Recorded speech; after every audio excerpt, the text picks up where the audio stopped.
I still can never find a record button. Okay, right, here we go. So I've got a little bit of a more extensive sort of mobility section this morning. I'm just kind of conscious of the fact that we've been working quite hard over the last sort of week and a half and all the rest of it. So let's start off in our Z-sit position, or also known as a shin box. So I've got my right knee on my right shin in line with the front of my mat, and my left shin in line with the edge of my mat, so creating a 90 degree, and my right foot touching my left knee, if that makes sense. And then I'm going to create almost like a kickstand with this elbow. So I'm going to come down, and the forearm or the hand is pointing towards the edge of the mat. Yeah, so I'm not here, I'm pointing towards the edge of the mat, which just opens the shoulder a bit, and you'll see why in a minute.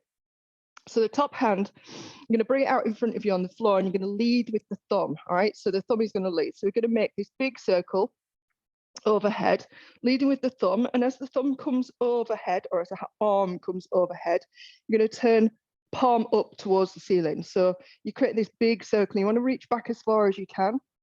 And then the arm is obviously going to continue its circle. And as it comes down past the hip, the palm's going to face down again. You're still leading with the thumb. When the arm gets in front of you again, you're going to thread the needle, but you're going to thread the needle with the palm down. So thread the needle through the gap, reach the palm all the way along the floor.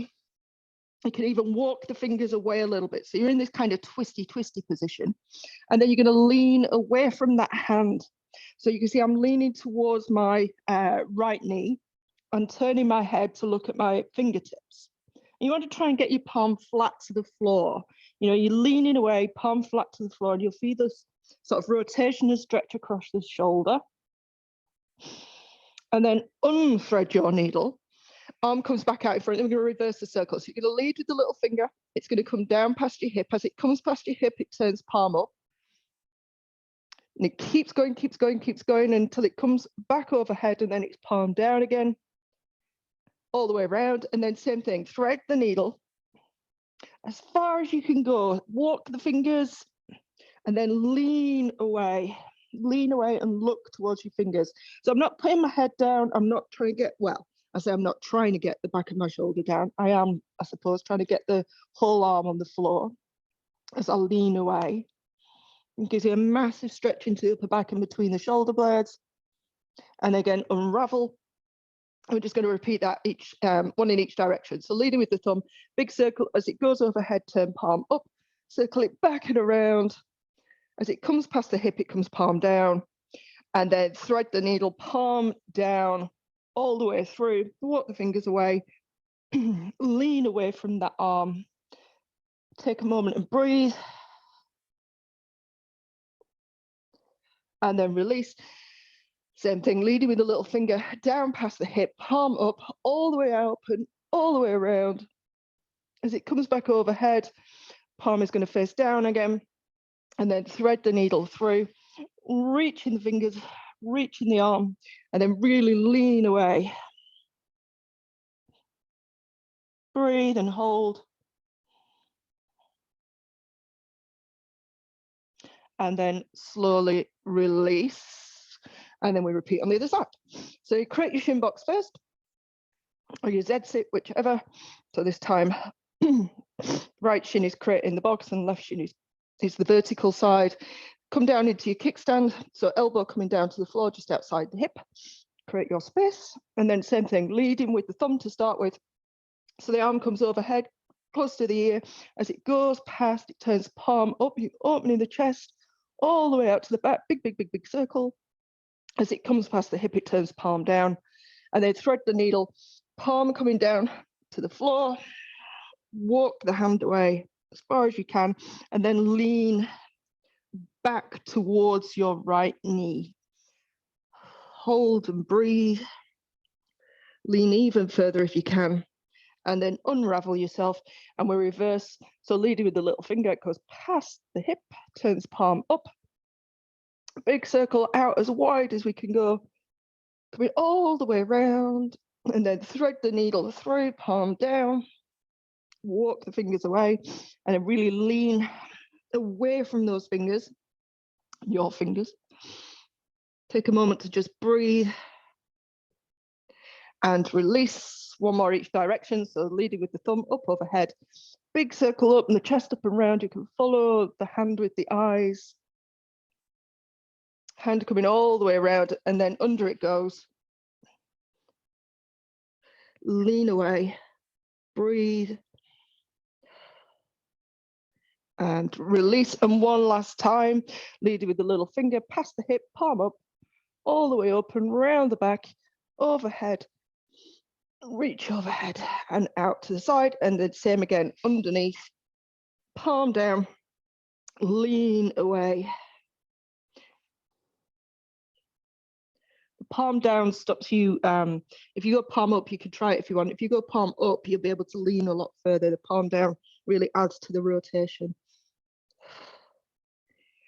And release. And then, based on Claire's experience yesterday of not being able to lift the legs, this is this is a variation on a theme, really. So I'm going to turn towards you, but you want to be big toes together at the back. So big toes together, knees wide, nice and wide, and then you're sinking down into oh, what do you call it? Oh God. Child's pose, dear me, child's pose. So reaching the arms out overhead. You want to get your head between your arms. So ears between your arms, and just take a moment there. Try and get your armpits to sink towards the floor. Try and get your bottom to sink towards your heels. So we're breathing here.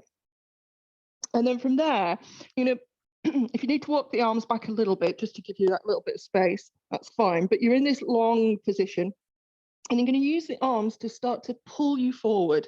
So you're going to tuck the chin, pull yourself forward. Now, as the hips pass the knees, and you press the soles of your feet together and lift the feet up. So my feet are off the floor at the back. I'm kind of wiggling them so you can see. Yeah. So I'm going to drop my hips towards the floor, still with the chin tucked. Feet driving together, and as I get to this sort of the final moment where my hips won't release any further, I'm going to lift my head and look forward. Now, you've got two options here because I like both, but whatever one you choose, you've got to drive the floor away. So think long arms, because you'll come into this kind of hunch position, push the floor away, look forward, or if you wish, you can look up, which will extend the spine even more. But if you're feeling any kind of discomfort, especially in the lower back, skip it. But the best thing you can do is really drive your feet together. You'll feel some hamstring work. You'll feel your glutes switch on, which in turn will sort of look after your lower back a little bit. Yeah. So to reverse the movement, tuck the chin first, and then start to round back. So I am tucking. As my hips go back, my feet will come down almost naturally. And then sink the armpits forward and down, or sink the armpits down towards the floor, I should say. You're going to have a little wiggle side to side here. I kind of like this. So I've planted the hands, and the only way I can describe this is like you're trying to scrape your nipples across the floor. So polish the floor with the front of your chest. In other words, I'm not twisting. It's kind of a pure side to side motion. Then come back to center, tuck the chin and start to round forward as the hips come past the knees. Pick the feet up, squeeze the feet together, lower the hips. Make sure you drive the floor away, lift the chest, lift the gaze, lift the head if you wish. Squeeze the glutes, squeeze the feet, squeeze the glutes, squeeze the feet. And then to reverse, you tuck the chin, push the floor away from you, the feet will come down naturally, and you sink all the way back down.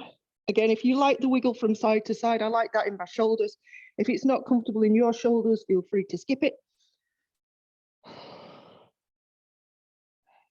And then same again, tuck the chin, start to round the spine forward, pick the feet up when it feels natural, squeeze the feet together or push the feet together. Last moment, you lift the chest, lift the chin, drive the floor away, squeeze the feet, squeeze the glutes, squeeze the feet, squeeze the glutes. Take a breath, tuck the chin, rounding back, feet come down, armpits come down to the floor. Again, side to side if you wish, or not if you don't. One last time, tuck the chin, rounding forward, hips come down, toes come up, squeeze the feet, squeeze the glutes, push the floor away, lift the chest, lift the gaze.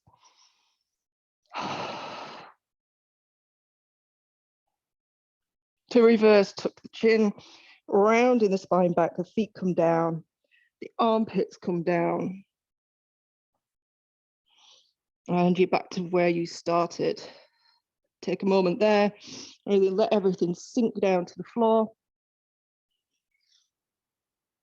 And then release. So, I'm trying to think of the best angle for this next one. Right, I'll start this way. Let's start this way together. So we're into that sort of windscreen wiper thing, but we want to be in a position, you can use your hands as kickstands to start with. You want to be in a position where when you bring the knees down, you come into that shin box position. So set yourself up like we're going to do windscreen wipers, and then allow the knees to come down to one side, and then just collect them into that shin box position. So we're one shin creates the horizontal, one shin creates the vertical, foot cupping the knee, just as we were before.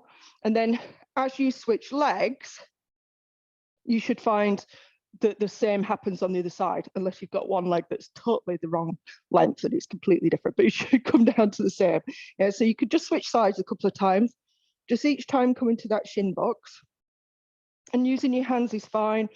I'm a little bit tight this morning, so I'm kind of using my hands as kickstands at the back rather than trying to kind of stay upright, which I will have to do in a moment. And then come back to center, wherever you were. Don't alter it too much because you want to come into that shin box position, and then take both arms out in front. Okay, so so we're going to be drawing a bow, so we're adding more rotation in. So as the legs start to come over to the left, I'm going to slide my left hand up my right forearm all the way along my arm, like I'm drawing a bow towards you. And it's going to slide across my chest, and I'm going to reach the back elbow back and the front hand forward to really rotate as much as I can. And then I'm going to look back at my back elbow, so my left elbow. And then to reverse that, the hand just slides back along the chest, back along the arm. And as I come forward, the legs are going to switch to the other side. And as they start to switch, you're drawing your bow again. And really reach forward with the front hand, reach back with the back hand. It's that you're almost like trying to pull yourself apart with the elbow and the hand to create the rotation. Your neck should be free, and you're looking back at that back elbow, and keep it high if you can, or at least in line with the shoulder. And then start to reverse. The hand slides across, the legs switch, the arm pulls, and you find the end of that rotation. Now on this one, if you're feeling kind of cool with this and it's looking good, you can really open the back arm as well. So now, I don't know, you've got arms at 3 and 9 on a clock face, and then open even more. You could twist even further. Come back to center, slide the hand along the chest, along the arm, and switching legs. If you're like me, you're kind of walking forward on your mat. Draw your bow. Once you get to the end of that movement, if you want to, open the other arm and then really rotate even further. Breathe. And then reverse. Slide the hand back up and come back to center, and then just come to a straddle stretch. So just opening the legs nice and wide, and just let the chest come forward. So it doesn't need to be big.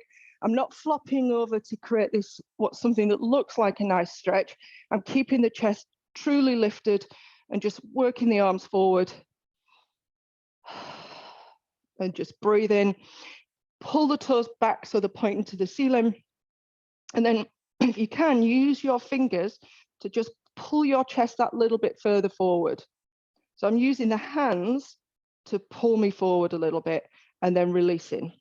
Using the hands to pull me forward and releasing. You can see it's a teeny tiny movement.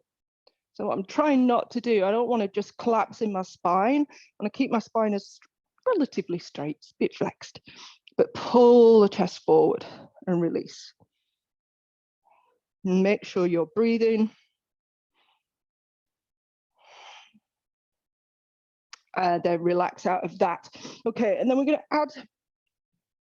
add some of those kind of movements into our loaded beast. So starting off with our typical 4-point bridge. So find your toes tucked, hands under shoulders, knees under hips to start with. I'll probably need to come out a little bit.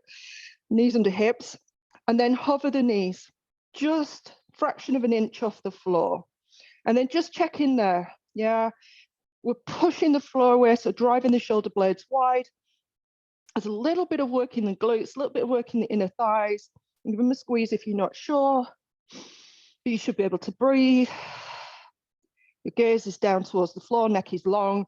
And then just check in, can you turn your head left and right? Can you look slightly forward and then tuck the chin? And you just check in that your neck is free and that you're not, you can even create circles, that you're not using your neck to help your core out.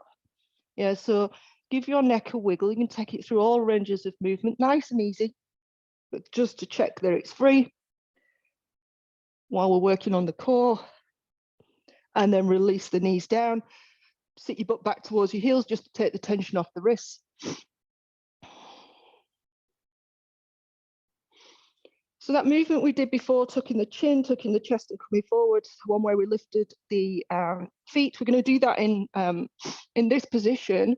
Obviously the feet aren't going to lift because you need them, but it's the same concept. So I'm just going to take you back into a spring position. So come forward into your 4-point kneeling bridge position, plank position, and then hover the knees. Now you're going to take your butt back towards your heels and let the knees come a little bit wider. So the knees are coming out slightly. And you're going to walk the hands forward until you come into that, almost like a child's pose, but the knees are hovered. And from there, you're going to do the same as we did before. You're going to pull the floor towards you, tuck the chin, tuck the tail.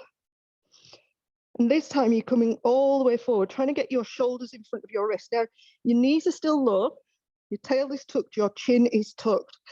And if you're in the right position, you probably get a little bit of a quiver because you almost like you're pulling your pubic bone to your nose, squeezing the glutes, and really working the lower abdominals in this position.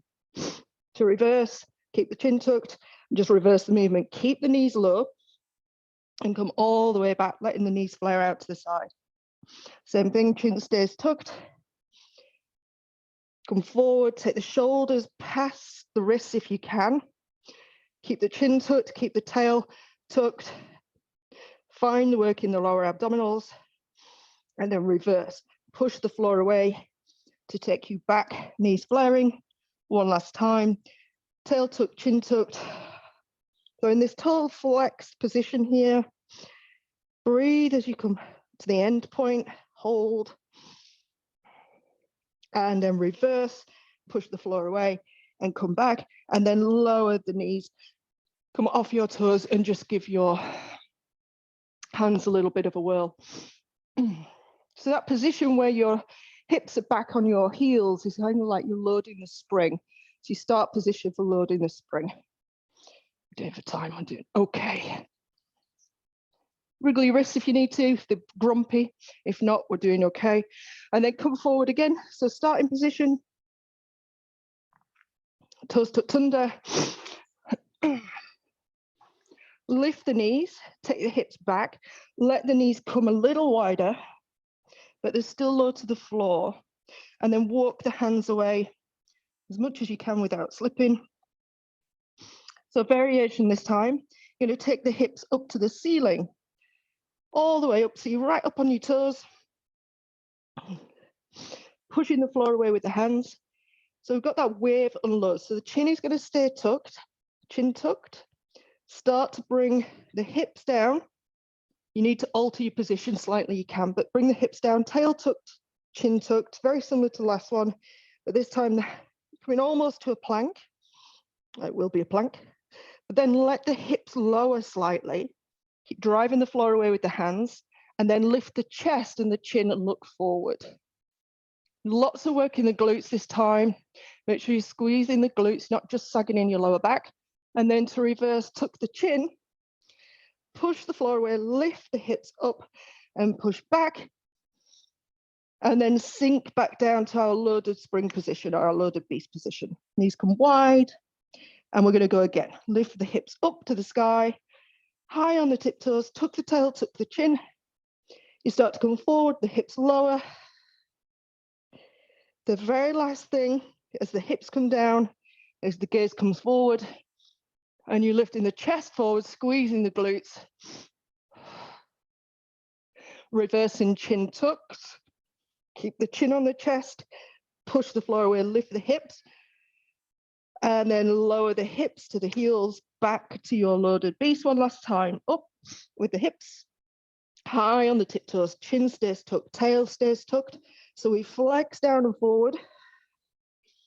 As the hips come down, make sure you're driving the floor away, chest up, chin up, look forward, squeeze the glutes, reach the heels back, lots of work in the legs.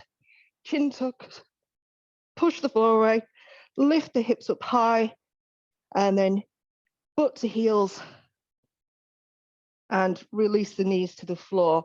Bring the big toes together again, reach the arms out even longer, and sink down, head between the arms, and breathe.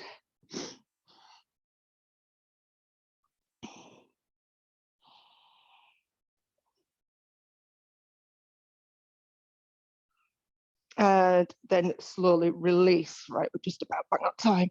I'm going to get rid of my mat. If you want to get rid of your mat, you can do. If you need it for your knees, because we're doing the sort of lungy, hamstring, stretchy kind of series. I'm just conscious that my mat's not brilliant for balance. That's my excuse, and I'm sticking to it. Okay, so starting off with our lunge stretch, toes tucked at the back. Let's start off there. So just a lunge stretch first. I'm going to come forward, the arms are going to come up. I've been working on this one, I'm just keep adding to it really.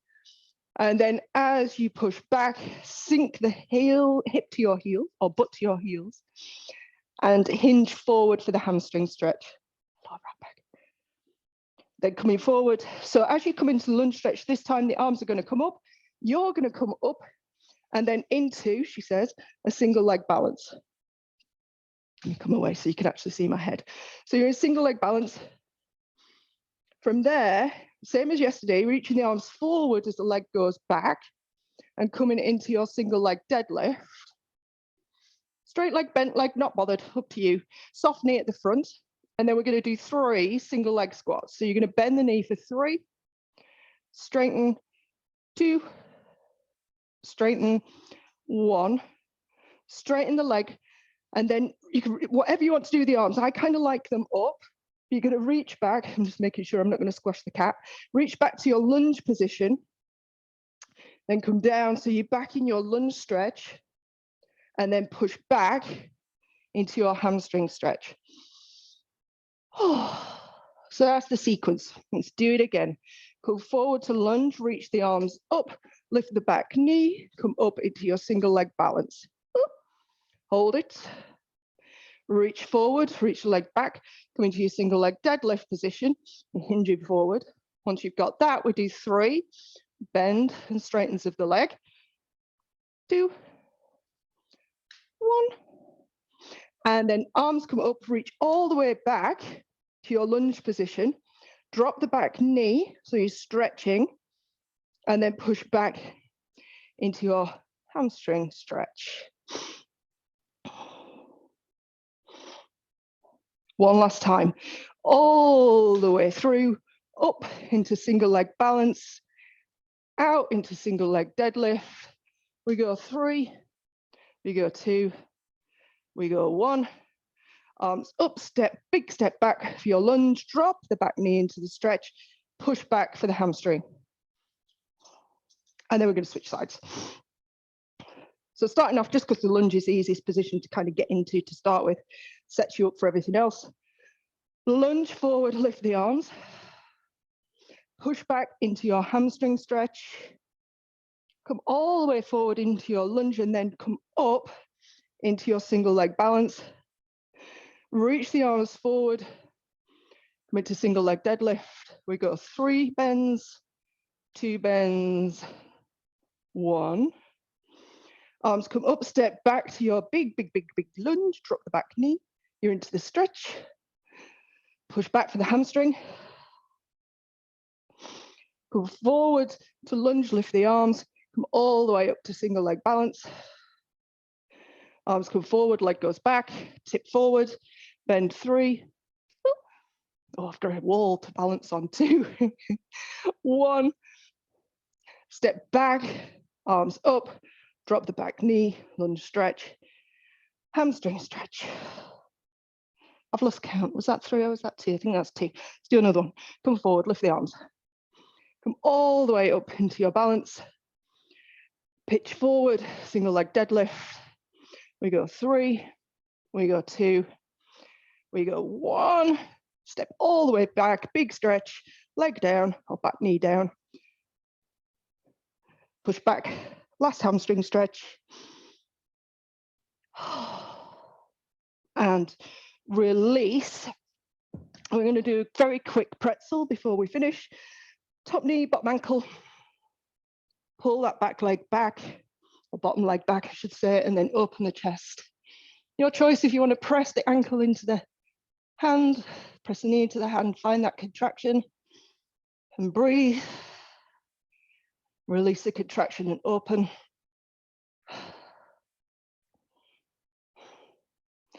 And then release, nice and gentle. Switch sides. Top knee, bottom ankle, pull the bottom leg back, open the chest. Oh, breathe. You can again push the ankle, push the knee into the hands, find that static contraction. You don't have to. Sometimes it's nice, sometimes it's not. Breathe. Release the contraction and see if you can open that a little bit further. Oh, it worked on that side. My body felt dead on the other side. This side, it feels nice. Hello, you. You come to bite me or do you want to cuddle? Right back. And then release. And breathe a sigh of relief that you got no scratches or bite marks from the furry helper this morning. I'm sure she does it when she knows that I can't do anything about it. Oh, my mommy's on camera. Brilliant. She can't get rid of me. How are we doing? Are we all right? All good? Yeah? Oh, I hope that felt nice. That was supposed to feel good in the body. Yeah. Bit of wringing our bodies out for a change. Right. I will see you tomorrow. Give me a shout if you need me for anything. See you later.